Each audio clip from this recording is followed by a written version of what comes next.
નમસ્કાર વિદ્યાર્થી મિત્રો, સંત કૃપા પરિવાર વતી હું મિતેશ જોશી આપ સૌનું હાર્દિક સ્વાગત કરું છું.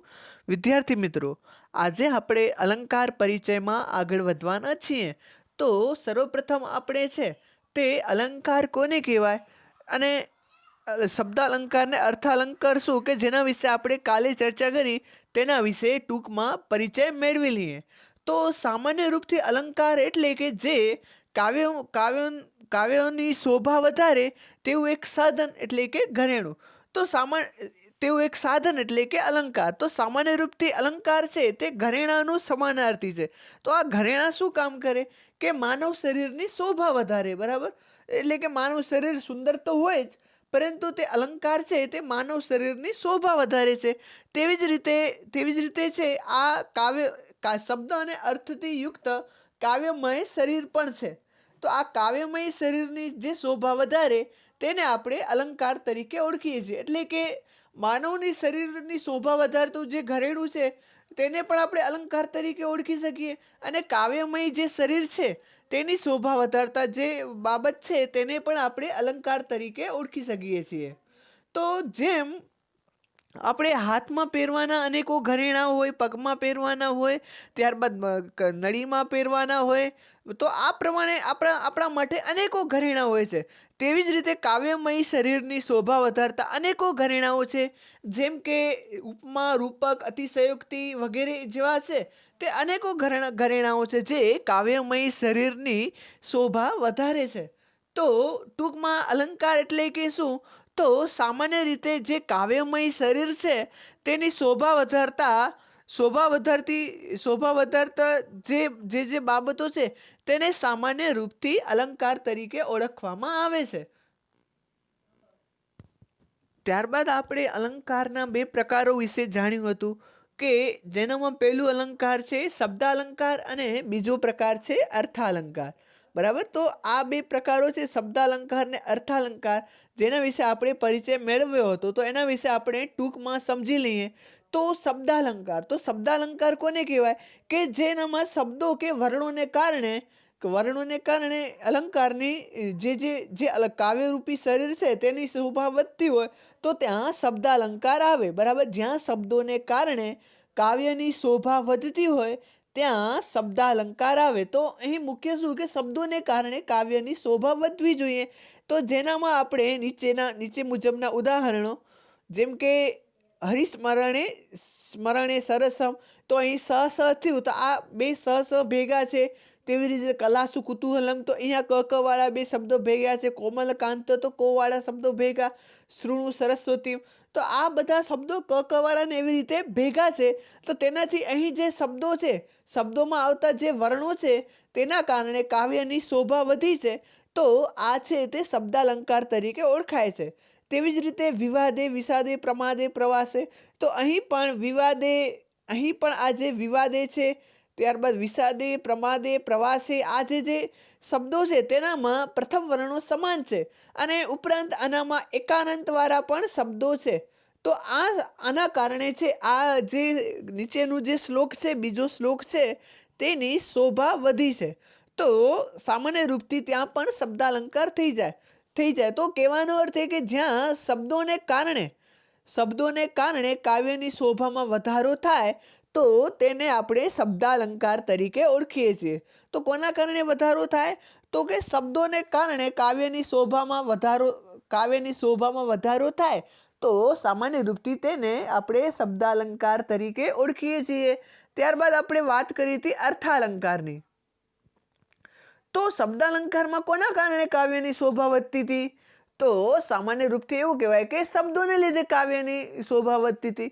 તો હવે અર્થાલંકાર છે તો એનામાં છે તે અર્થોને કારણે કાવ્યની શોભામાં વધારો થાય, બરાબર.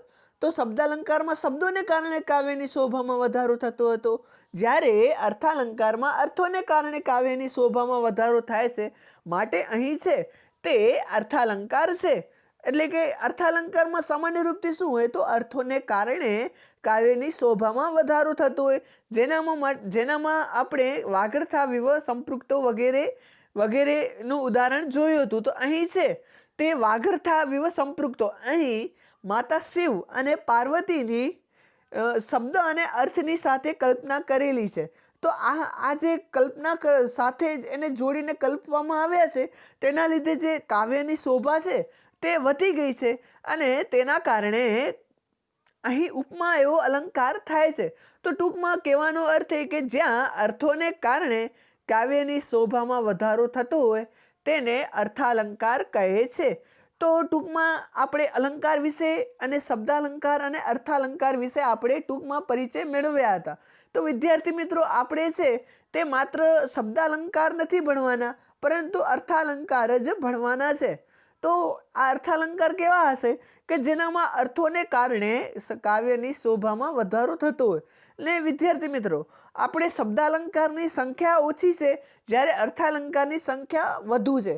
પરંતુ આપણે આ સત્રમાં માત્ર ને માત્ર ઉપર મુજબના 2 જ અલંકારોને ભણવાના છે. એક તો ઉપમા અને બીજું ઉત્પ્રેક્ષા.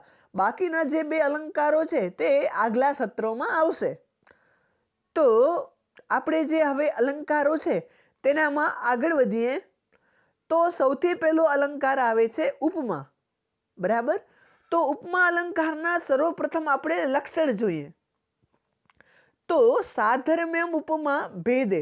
સાધર્મ્ય અર્થાત 2 જુદી જુદી વસ્તુઓમાં રહેલા એક સમાન ધર્મને કારણે જ્યારે એકને બીજાની સાથે સરખાવવામાં આવે ત્યારે ઉપમા અલંકાર હોય છે. તો 2 જુદી જુદી વસ્તુઓ, એ ઉપમા અલંકારમાં એક બાબત ધ્યાને રાખવાની છે કે 2 જુદી જુદી વસ્તુઓ હોય પરંતુ બંનેમાં એક સમાન ધર્મ હોય. બરાબર. 2 જુદી જુદી વસ્તુઓ હોય પરંતુ બંનેમાં એક સમાન ધર્મ હોય. કોઈ એક બાબત છે તે એક સમાન હોય, તો તેનામાં આપણે ઉપમા અલંકારનો પ્રયોજન કરીએ છીએ. જેમ કે આપણે કહીએ કે કોહલી છે તે સચિન જેવો રમે છે. બરાબર. કોહલી છે તે સચિન જેવો રમે છે. તો અહીં છે તે કોહલી અને સચિનની સરખામણી કરવામાં આવી છે, અને એનામાં એક સમાન કયો ધર્મ છે કે બંને રમે છે. તો બંને સારું રમે છે. બરાબર. તો સચિનની જેમ રમે છે. તો આ કોહલી અને ધોનીની જે સરખામણી કરવામાં આવી છે, કોહલી અને સચિનની જે સરખામણી કરવામાં આવી છે, તો આ જે સરખામણી છે તેને આપણે ઉપમા અલંકાર તરીકે પ્રયોજીએ છીએ. સામાન્ય રીતે આપણે જો વાક્ય બોલતા હોઈએ તો આપણે એમ કહીએ કે કોહલી સારો રમે છે. બરાબર. કોહલી સારો રમે છે. પરંતુ આપણે કોહલીને એવું કહીએ કે કોહલી સચિનની જેમ રમે છે. તો અહીં કોહલીની છે તે સચિનની સાથે સરખામણી કરવામાં આવી. તો આ જે સરખામણી છે તેને કારણે ઉપમા અલંકાર લાગ્યું છે. આ સરખામણીને કારણે કાવ્યની શોભા વધી ગઈ છે. ટૂંકમાં ઉપમા અલંકાર ક્યાં આવે કે જ્યાં 2 જુદી જુદી વસ્તુઓ હોય. બરાબર. વસ્તુઓ 2 અલગ હોય. જેમ કે વસ્તુઓ 2 અલગ હોય પરંતુ તેના એક સમાન રહેલા ગુણને કારણે એ બંને વસ્તુ છે તેની સરખાવવામાં આવે તો ત્યાં ઉપમા અલંકાર થાય છે. તો એક સમાન વસ્તુ બંનેમાં છે તે એક સમાન વસ્તુ હોવી જોઈએ. એક બાબત યાદ રાખજો, બંનેમાં એક સમાન ધર્મ હોય.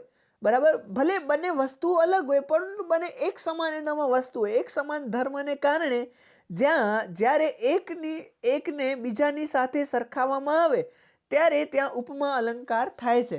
તો બંનેમાં એક સમાન ધર્મને કારણે જ્યારે બંનેની સરખામણી કરવામાં આવે તો ત્યાં ઉપમા અલંકાર બને છે. તો આવો જ એક બીજું પણ ઉદાહરણ જોઈએ. તો આપણે એમ કહીએ કે દમયંતી ચંદ્ર જેવી સુંદર છે. બરાબર. દમયંતી ચંદ્ર જેવી સુંદર છે. તો હવે છે તે દમયંતીમાં પણ સુંદરતા છે અને ચંદ્રમાં પણ સુંદરતા છે. બરાબર. બંનેમાં સુંદરતા છે. પરંતુ અહીં જે દમયંતી છે તેની સરખામણી છે તે ચંદ્રની સાથે કરવામાં આવી છે. શું કહેવામાં આવ્યું છે કે દમયંતી ચંદ્ર જેવી સુંદર છે. તો અહીં જે જેવી શબ્દ છે તે સરખામણી દર્શાવતો શબ્દ છે. એટલે કે ચંદ્ર જેવી. તો અહીં ચંદ્રની અને દમયંતીની સુંદરતાને સરખાવવામાં આવી છે. માટે આ જે વાક્ય છે તેનામાં આપણે ઉપમા અલંકાર પ્રયોગીએ છીએ. હજી પણ આ બાબત છે તે તમને નીચેનું જે ઉદાહરણ આપેલું છે તેનાથી વધારે સ્પષ્ટ થઈ જશે. તો નીચે તમને ઉપમા અલંકારનું ઉદાહરણ આપેલું છે, જેને આપણે જોઈએ. તો ઉદાહરણમાં છે વાગર્થાવિવ સંપૃક્તૌ વાગર્થ પતિપત્તયે જગત પિતરૌ વંદે પાર્વતી પરમેશ્વરૌ. અર્થાત શબ્દ અને અર્થની જેમ, અહીં જેમ શબ્દ આવ્યું, જો ધ્યાન રાખજો, શબ્દ અને અર્થની જેમ જેમ કાયમી રીતે જોડાયેલા જગતના માતા અને પિતા એવા પાર્વતી અને પરમેશ્વરને હું વાગર્થની પ્રાપ્તિ માટે વંદન કરું છું. તો અહીં શબ્દ અને અર્થની જેમ, તો સામાન્ય રૂપથી જો આપણે કોઈ શબ્દ બોલીએ તો તેનો કોઈ ને કોઈ અર્થ તો હોય જ, બરાબર. શબ્દની સાથે અર્થ તો જોડાયેલો જ હોય. તો શબ્દ અને અર્થની જેમ કાયમી રીતે જોડાયેલા, તો અહીં જેમ શબ્દ છે તે સરખામણી દર્શાવતો શબ્દ છે. તો એ કહેવા શું માંગે છે કે માતા શિવ અને પાર્વતી, માતા પાર્વતી અને શિવ ભગવાન તે શબ્દ અને અર્થની જેમ જોડાયેલા છે. એટલે કે બંને વચ્ચે સરખામણી કરવામાં આવી કે જેવી રીતે શબ્દ અને અર્થ જોડાયેલા છે તેવી જ રીતે શિવ અને પાર્વતી જોડાયેલા છે. તો આ અહીં સરખામણી કરવામાં આવી છે, માટે અહીં છે તે ઉપમા અલંકાર એવો થાય છે. તો એ આપણે આગળ જોઈએ તો વધારે સ્પષ્ટતા થશે કે અર્થાત શબ્દ અને અર્થની જેમ કાયમી રીતે જોડાયેલા જગતના માતા અને પિતા એવા શિવ અને પરમેશ્વરને હું વાગર્થની પ્રાપ્તિ માટે વંદન કરું છું. તો આપણે એના નીચેનો ફકરો વાંચીએ કે જેનાથી અર્થની બરાબર સ્પષ્ટતા થાય. તો અહીં વાગર્થ, બરાબર, અહીં વાગર્થ એટલે કે શબ્દ અને અર્થ એ અને પાર્વતી અને પરમેશ્વર એ બે જુદી જુદી વસ્તુઓમાં રહેલા સંપૃક્ત મળીને રહેવું નામના એક સમાન ધર્મને કારણે પાર્વતી પરમેશ્વરની વાગર્થની સાથે સરખામણી કરવામાં આવી છે, માટે અહીં ઉપમા અલંકાર થાય છે. તો અહીં કહેવા એ માંગે છે કે શબ્દ અને અર્થ અને પાર્વતી અને પરમેશ્વર, બરાબર, આ બે શબ્દો છે. તો આ બંને વચ્ચે છે તે એક સમાન ધર્મ છે. શું કે સાથે મળીને રહેવું, બરાબર. તો આ બંનેમાં એક સમાન ધર્મ છે, સાથે મળીને રહેવું, અને તેના કારણે બંનેની સરખામણી કરવામાં આવી છે કે ભગવાન શિવ શબ્દ અને અર્થની જેમ, એટલે કે જેમ શબ્દ અને અર્થ જોડાયેલા છે તેમ પાર્વતી અને પરમેશ્વર પણ હંમેશા જોડાયેલા રહે છે. તો આ કારણે જે બંને વચ્ચે સરખામણી કરવામાં આવી છે તેના કારણે અહીં ઉપમા અલંકાર થયો છે. તો સામાન્ય રૂપથી ઉપમાનો આપણે સમાનાર્થ જો લેવો હોય, બરાબર, તો આપણે એવું કહી શકાય કે ઉપમા એટલે કે સમાનતા, બરાબર, સરખામણી. જે સમાનતા ન લેતા એવું કહી શકાય કે બંને વચ્ચેની સરખામણી.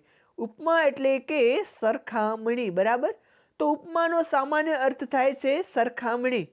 તો આશા છે ઉપમા અલંકારને તમે બરાબર સમજ્યા હશો. તો હવે આપણે આગળ જોઈએ. તો ઉપમા છે, બરાબર, ઉપમાના 4 અંગ છે. કેટલા અંગ છે ઉપમાના? તો કે 4. તો એનામાં પ્રથમ છે ઉપમેય એટલે કે જેની સરખામણી કરવામાં આવી હોય એ. તો સામાન્ય રૂપથી ઉપમાના 4 અંગ છે, તેનામાં સર્વપ્રથમ આવે છે ઉપમેય. શું આવે છે? તો કે ઉપમેય. તો આ ઉપમેય કોને કહેવાય? તો જેની સરખામણી કરવામાં આવી હોય. તો કોની સરખામણી કરવામાં આવી છે? તો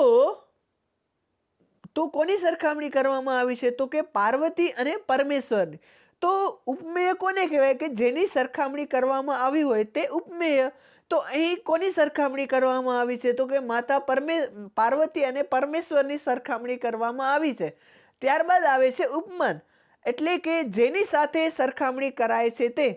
તો ઉપમાન કોને કહેવાય? કે જેની સાથે સરખામણી કરાય. તો માતા પાર્વતી અને પરમેશ્વરની કોની સાથે સરખામણી કરવામાં આવી છે? તો કે વાગર્થની સાથે, એટલે કે શબ્દ અને અર્થની સાથે. તો ઉપમાન એટલે કે જેની સાથે સરખામણી કરવામાં આવે, જેની સાથે સરખામણી કરાય છે. તો અહીં વાગ અને અર્થની સાથે પાર્વતી અને પરમેશ્વરની સરખામણી કરાય છે, માટે અહીં વાગ અને અર્થ છે તે સામાન્ય રૂપથી ઉપમાન છે અને પાર્વતી અને પરમેશ્વર છે તે ઉપમેય છે. ત્યારબાદ ઉપમાવાચક શબ્દ એટલે કે સરખામણીનો અર્થ બતાવતો શબ્દ. તો ઉપમાવાચક શબ્દ એટલે કે સરખામણી દર્શાવતો શબ્દ. તો હવે જે આ છે તો કોઈ પણ આપણે લઈએ, બરાબર, કોઈ પણ વાક્ય લઈએ કે શબ્દ લઈએ કે ગમે કોઈ પણ વાક્ય લઈએ તો તેનામાં સામાન્ય રૂપથી સરખામણી દર્શાવતા શબ્દો આવે.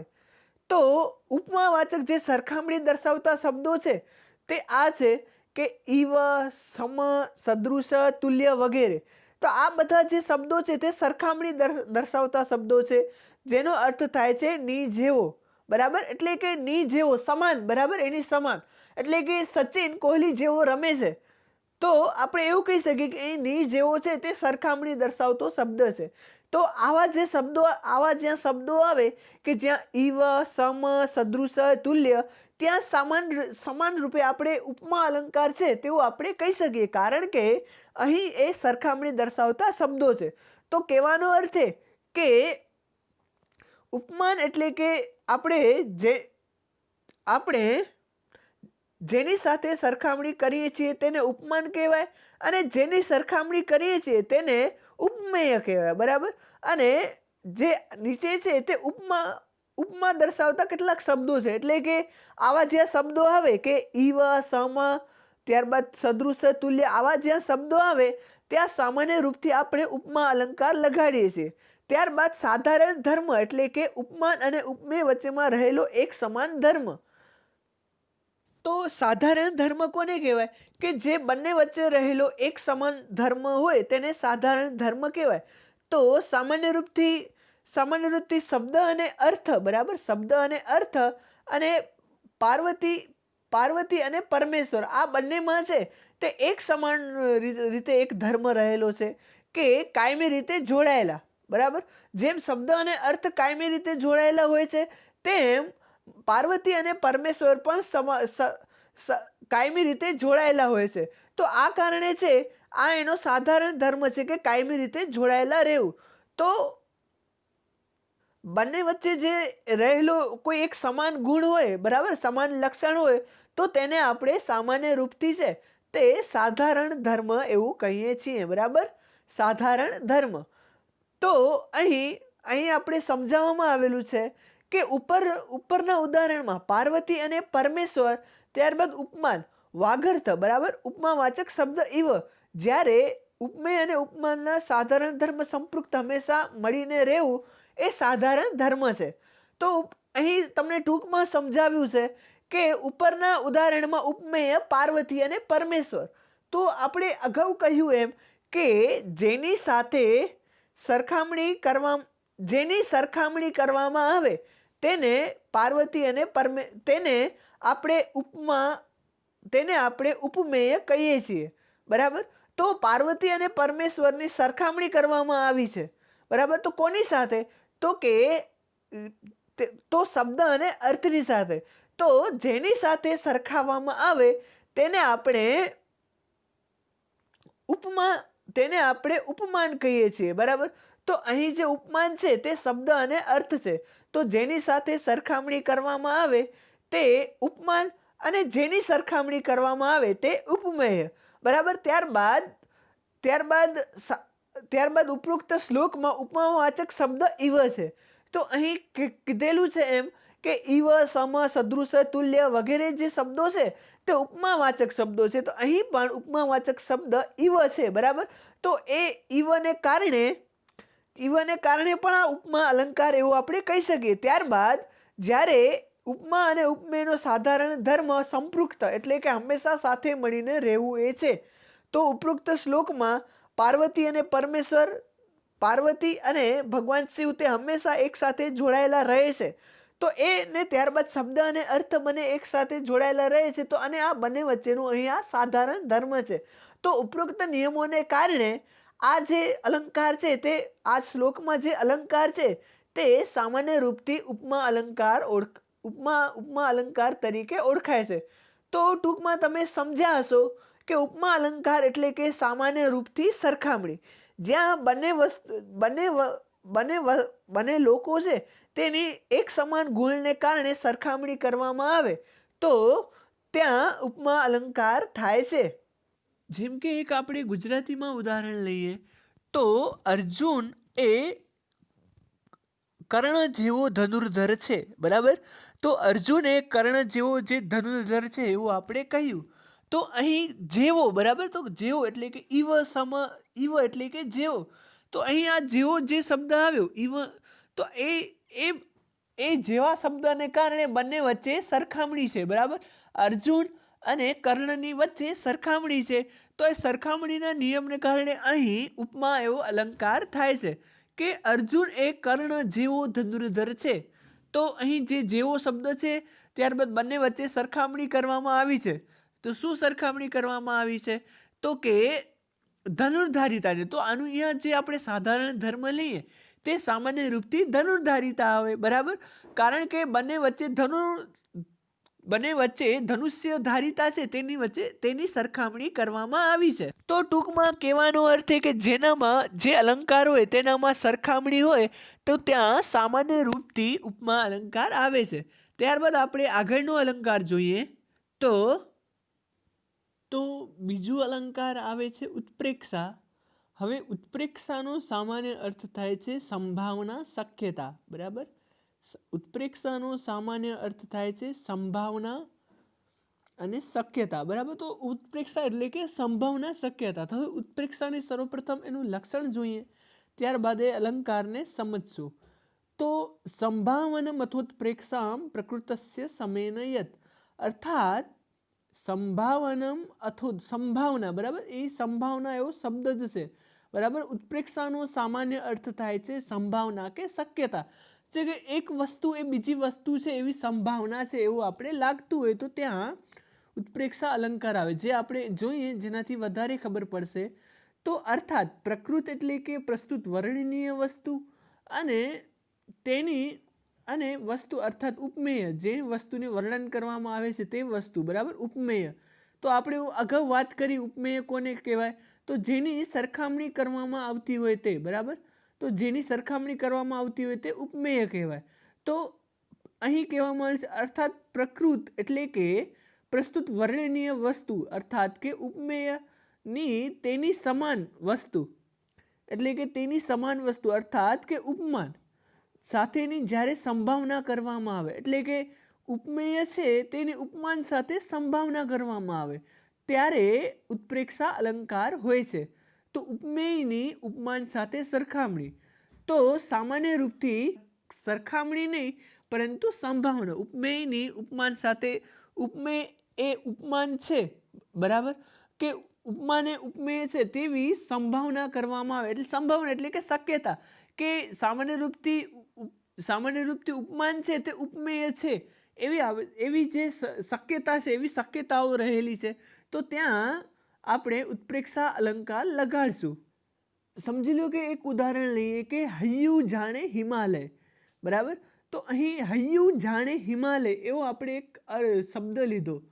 તો અહીં જાણે જે શબ્દ છે, બરાબર, આ જાણે જે શબ્દ છે તે ઉત્પ્રેક્ષા દર્શાવતો શબ્દ છે. હવે આપણે કહીએ કે હૈયું જાણે હિમાલય, તો અહીં હૈયું અને હિમાલયની સરખામણી કરવામાં આવતી નથી, પરંતુ હૈયું એ હિમાલય છે એવું કહેવામાં આવે છે, બરાબર. એવી સંભાવના છે કે હૈયું હિમાલય હોઈ શકે એવી શક્યતા કરવામાં આવી છે.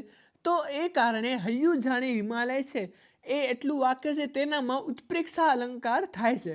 તમને જે નીચેનું ઉદાહરણ આપેલું છે તેનામાં જોઈએ તો તેનામાં એક શ્લોકનો એક પંક્તિ છે કે સ્ત્રીણામ વિરેજુ મુખ પંકજાની સક્તાની હર્મેશુ ઇવ પંકજાની, બરાબર. સ્ત્રીણામ વિરેજુ મુખ પંકજાની સક્તાની હર્મેશુ ઇવ પંકજાની. તો અહીં લખેલું છે કે સ્ત્રીઓના મુખ કમળ જાણે કે મહેલના ઝરૂખામાં જડાયેલા કમળ હોય તેમ શોભતા હતા. એટલે કે અહીં એવું કહેવામાં નથી આવેલું કે સ્ત્રીઓનું જે મુખ કમળ છે, બરાબર, સ્ત્રીઓ છે તો સ્ત્રીઓના મુખ કમળની જેવા સુંદર છે, તો એવું કહેવામાં નથી આવેલું. પરંતુ અહીં એવું કહેવામાં આવેલું છે કે સ્ત્રીઓના મુખ કમળ જાણે કે, બરાબર. એ કમળને બંનેની સરખામણી કરવામાં નથી આવી. જ્યાં કમળ અને સ્ત્રીઓનું મુખ કમળ અને જ્યાં કમળ છે એ બે વસ્તુની અહીં સરખામણી કરવામાં નથી આવી, પરંતુ અહીં છે તે શક્યતા કે સંભાવના કરવામાં આવી છે કે સ્ત્રીઓનું જે મુખ કમળ છે તે જાણે કે મહેલના ઝરૂખામાં જળાયેલું કમળ હોય તેમ શોભે છે, બરાબર. અહીંયા શક્યતા કે બંને વચ્ચે સંભાવના રહેલી છે કે એની જેમ થાય છે, એ કે એ ને એ નથી. અહીં સ્ત્રીનું જે મુખ કમળ છે તેનું મહેલના ઝરૂખામાં જળાયેલા કમળ હોય એવી એક સંભાવના રહેલી છે, બરાબર. કે એ કમળ હોય એવી એક સંભાવના રહેલી છે. એટલે કે અહીં લખેલું છે કે જાણે કે, બરાબર. એ એવું નથી લખેલું કે ની જેમ સ્ત્રીઓના મુખ કમળ મહેલના ઝરૂખામાં જળાયેલા કમળની જેમ એવું નથી લખેલું, પરંતુ આ બંને વચ્ચે એક સંભાવના રહેલી છે કે આવું જો આની જેમ થઈ રહ્યું છે કે એને એ નથી, બરાબર. સ્ત્રીઓના મુખ કમળ જાણે કે, તો બંને વચ્ચે એક સંભાવના આપણે દેખાય છે. માથે ઉત્પ્રેક્ષા એવો અલંકાર છે. તો અહીં મુખ ઉપમેય છે અને કમળ ઉપમાન છે, બરાબર. મુખ એ ઉપમેય છે, તો કોને કહેવાય કે જેની સરખામણી કરવામાં આવે તે ઉપમેય. તો સામાન્ય રૂપથી જેની સરખામણી, તો અહીં જે સ્ત્રીઓના મુખ કમળ છે તેની સરખામણી કરવામાં આવી છે, બરાબર. મુખ કમળ છે તેની સરખામણી, અને જેની સાથે સરખામણી કરાય તેને આપણે ઉપમાન કહીએ. તો અહીંયા કમળ એ ઉપમાન છે, તો સ્ત્રીઓના મુખ કમળની કમળોની સાથે સરખામણી કરવામાં આવેલી છે. અહીં મુખની ઉપમાન, અહીં ઉપમેય મુખની ઉપમાન કમળ તરીકે સંભાવના દર્શાવવાની ઈચ્છા છે. આથી અહીં ઉત્પ્રેક્ષા અલંકાર છે. એટલે કે અહીં સ્ત્રીઓનું જે મુખ છે તેને કમળ તરીકે દર્શાવવાની સંભાવના દર્શાવવાની ઈચ્છા છે. કે અહીં સ્ત્રીનું મુખ કમળ છે કે એ જાણે કે છે તે મહેલના ઝરૂખામાં રહેલા કમળ હોય એમ શોભતા હોય છે. કે અહીં બીજું કે અહીં જાણે એવો ઉપમાવાચક શબ્દ આવેલો છે. જાણે, તો આ જે શબ્દ આવે જાણે કે, તો ત્યાં સામાન્ય રૂપથી સંભાવના કે શક્યતા જ રાખવામાં આવેલી હોય, બરાબર. સંભાવના કે શક્યતા. તો સામાન્ય રૂપથી એવું કહેવામાં આવે કે એક કલ્પના કરવામાં આવે, બરાબર. કે સ્ત્રીઓના મુખકમળ જાણે કે, તો એક કલ્પનાથી, કે ખરેખર એનું મુખકમળ એવું નથી, પરંતુ અહીં એક પ્રકારની કલ્પના કરવામાં આવી કે સ્ત્રીઓનું મુખકમળ છે તે જાણે કે મહેલના ઝરૂખામાં જળાયેલા કમળ હોય. તો એ વસ્તુ, સ્ત્રીઓનું મુખ એ કમળ નથી, પરંતુ એ એક કલ્પના માત્ર કરવામાં આવી છે કે એવી રીતે એના મુખ કમળ શોભે છે. કે સ્ત્રીઓના મુખ કમળ કેવા શોભે છે, તો કોઈએ કલ્પના કરી કે જાણે કે મહેલના ઝરૂખામાં જળાયેલા કમળ હોય, બરાબર. બીજું એક ઉદાહરણ લઈએ તો કોઈ માતા પોતાના શક્તિશાળી પુત્રને જોઈને એમ કહે કે મારો પુત્ર જાણે કે આધુનિક યુગનો ભીમ હોય, બરાબર, તેમ રમે છે. મારો પુત્ર જાણે કે આધુનિક યુગનો ભીમ હોય તેમ રમે છે. તો હવે જે સ્ત્રીનો જે પુત્ર છે તે ભીમ નથી, પરંતુ તે પુત્રને જોઈને કલ્પના કરવામાં આવી કે મારો પુત્ર આધુનિક યુગનો ભીમ હોય તેમ રમે છે, બરાબર. ભીમની જેમ, એટલે કે જાણે કે એવો હોય, બરાબર. અહીં એનો પુત્ર છે એ ભીમ જ નથી એમ ન કહી શકાય, પરંતુ માત્ર કલ્પના કરી છે કે મારો પુત્ર એ આવો છે ને જાણે કે આમ કરે છે. તો ટૂંકમાં આ બાબત તમે સમજ્યા હશો. હવે આગળનો ફકરો મૂકી જેનાથી આપણે ઉત્પ્રેક્ષા અલંકાર બરાબર સમજાઈ જાય. તો બીજા શબ્દોમાં કહીએ તો ઉપમા અલંકારમાં ઇવ એ ઉપમાવાચક અવ્યયનો અર્થ ના જેવું લેવાય છે, જ્યારે ઉત્પ્રેક્ષા અલંકારમાં ઇવ અવ્યયનો અર્થ જાણે કે એવું લેવાય છે, બરાબર. તો બંને માટે સમાન રીતે ઉપમામાં પણ ઇવ અવ્યય આવે છે અને ઉત્પ્રેક્ષા અલંકાર છે તેનામાં પણ ઇવ અવ્યય આવે છે, બરાબર. તો હવે જ્યારે ઉપમા અલંકાર આવે છે તો ત્યારે ઇવનો અર્થ શું લેવાય છે કે ના જેવું. શા માટે? કારણ કે ઉપમા અલંકારમાં બંને વચ્ચે સરખામણી કરવાની હતી, બરાબર. ને જ્યારે ઉત્પ્રેક્ષા અલંકારમાં ઇવ આવે છે તો ત્યારે તેનો અર્થ થાય છે જાણે કે, બરાબર. તો ત્યારે તેનો અર્થ થાય છે જાણે કે. તો હવે અહીં છે જાણે કે એટલા માટે લેવાનું છે કારણ કે અહીં કલ્પના કરવામાં આવી છે. હકીકતમાં એ વસ્તુ એ નથી, પરંતુ અહીં બંને વચ્ચે કલ્પના કરવામાં આવી છે કે આ વસ્તુ આવી છે, બરાબર, એવી એક કલ્પના કરવામાં આવી છે, કંઈ પણ એ વસ્તુ છે એવી ને એવી નથી. તો ટૂંકમાં જ્યાં સંભાવના કે શક્યતા કે કલ્પના વગેરે જેવી બાબતો હોય ત્યાં સામાન્ય રૂપથી ઉત્પ્રેક્ષા અલંકાર આવે છે. વળી ઉત્પ્રેક્ષા અલંકારના ઇવ અવ્યયનો સંબંધ ક્રિયાપદ સાથે વર્તાય છે, કોઈ કારકપદ સાથે નહીં. હવે તમે કહો કે હવે ઉપમામાં પણ ઈવ આવે છે અને ઉત્પ્રેક્ષામાં પણ ઈવ આવે છે, તો હવે અમને કેવો ઈવ સમજો?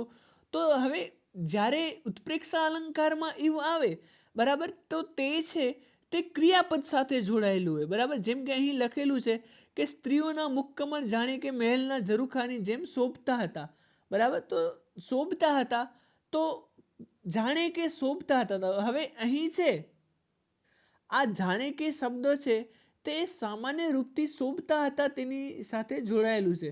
જેમ કે સ્ત્રીઓના મુખકળ મહેલના ઝરૂખાનો જડાયેલા હોય તેમ શોભતા હતા. તો અહીં જાણે કે એ છે તે ક્રિયાપદ સાથે જોડાયેલું હોય છે. જ્યારે આપણે ઉપમા અલંકાર આવે તેનામાં એવું હોતું નથી.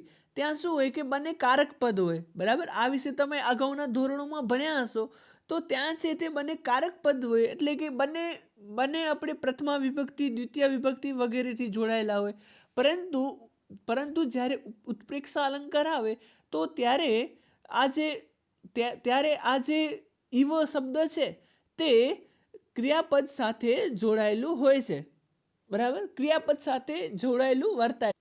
જ્યારે ઉપમા અલંકારના અર્થના સંદર્ભમાં તે મોટે ભાગે કોઈ કારકપદની સાથે જ સંબંધ હોય છે, બરાબર. તો ઉપમા અલંકારમાં તે કારકપદની સાથે જ જોડાયેલું, એટલે કે જે કર્તા, કર્મ, દ્વિતીય કર્તા, કર્મ, કરણ વગેરે જે વિભક્તિઓ છે તેની સાથે જોડાયેલું હોય છે. ટૂંકમાં ઉત્પ્રેક્ષામાં સંભાવના, ધારણા કે કલ્પનાનું તત્વ હોય છે, બરાબર. તો સંભાવના એટલે કે સંભાવના કોને કહેવાય કે આવું હોય, બરાબર, આવું હોઈ શકે. એટલે કે તો ટૂંકમાં ઉત્પ્રેક્ષા અલંકાર હોય તો તેનામાં સંભાવના એટલે કે ધારણા, એટલે કે આપણે અગાઉથી ધારી લઈએ આવું હશે, બરાબર, પણ એવું હોય નહીં. ત્યારબાદ કલ્પના. તો ટૂંકમાં ઉત્પ્રેક્ષા અલંકાર હોય તેનામાં સંભાવના, કલ્પના અને ધારણાનું મહત્વ હોય છે. ટૂંકમાં એક અર્થ એ જાણી લઈએ કે જ્યારે ઉત્પ્રેક્ષા અલંકાર આવે ત્યારે તેનામાં મુખ્ય શબ્દ જાણે કે એવું હોય અને સંસ્કૃત શબ્દ ઈવો એવું હોય. અને જ્યારે ઉત્પ્રેક્ષા અલંકાર હોય તો ત્યારે ઈવ છે તે ક્રિયાપદ સાથે જોડાયેલું હોય. જેમ કે અહીં છે જાણે કે એક ક્રિયાપદ સાથે જોડાયેલું છે. અને જ્યારે ઉપમા અલંકાર હોય, બરાબર, તો ત્યારે છે તે ઈવ તે કારક પદો સાથે જોડાયેલું હોય. જેમ કે અહીં ઈવનો અર્થ થાય છે જેમ. તો આ ઈવ છે અહીં બે કારક પદોને જોડે છે, બરાબર. અહીં બંને કારક પદોને જોડે છે. જ્યારે ઉત્પ્રેક્ષા અલંકાર હતો તો તેનામાં ઈવ છે તે વાક્ય અને ક્રિયાપદોને જોડે છે. એટલે કે બંને વાક્યો છે કે સ્ત્રીઓનું મુખકમળ અને મહેલના ઝરૂખામાં જડાયેલા કમળ, બરાબર. તો એ બંને વાક્યોને જોડે છે. તો અહીં ક્રિયાપદ સાથે સંબંધ ધરાવે છે ને ઓનામાં હતું તે કારક વિભક્તિ સાથે સંબંધ ધરાવતો હતો. અને જ્યારે ઉત્પ્રેક્ષા અલંકાર આવે તો તેનામાં સામાન્ય રૂપથી જાણે કે એવો શબ્દ આવે. જાણે, રખે, શકે, હૈયું જાણે હિમાલય, બરાબર. તો અહીં ઉત્પ્રેક્ષા અલંકાર આવે. ત્યારબાદ નીચે એક પંક્તિ આપેલી છે કે આગળના પાઠ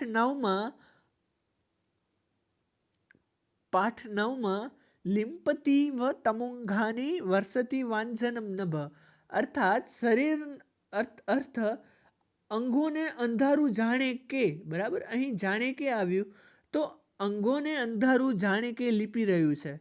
ત્યારબાદ આકાશ જાણે કે અંજન વરસાવી રહ્યું છે. અંજન એટલે કે કાજળ વરસાવી રહ્યું છે. તો તેનામાં પણ ઉત્પ્રેક્ષા અલંકાર છે. તો ટૂંકમાં જ્યાં સંભાવના, શક્યતા વગેરે, કલ્પના વગેરે હોય ત્યાં ઉત્પ્રેક્ષા અલંકાર આવે અને જ્યાં સરખામણી હોય ત્યાં સામાન્ય રૂપથી ઉપમા અલંકાર આવે. તો આશા છે કે ઉપરોક્ત ઉપમા અને ઉત્પ્રેક્ષા અલંકાર તમે બરાબર સમજી ગયા હશો. તો આ સાથે આપણે આજનો તાસ અહીં પૂર્ણ કરીએ છીએ. શુભમ ભવેત અસ્તુ.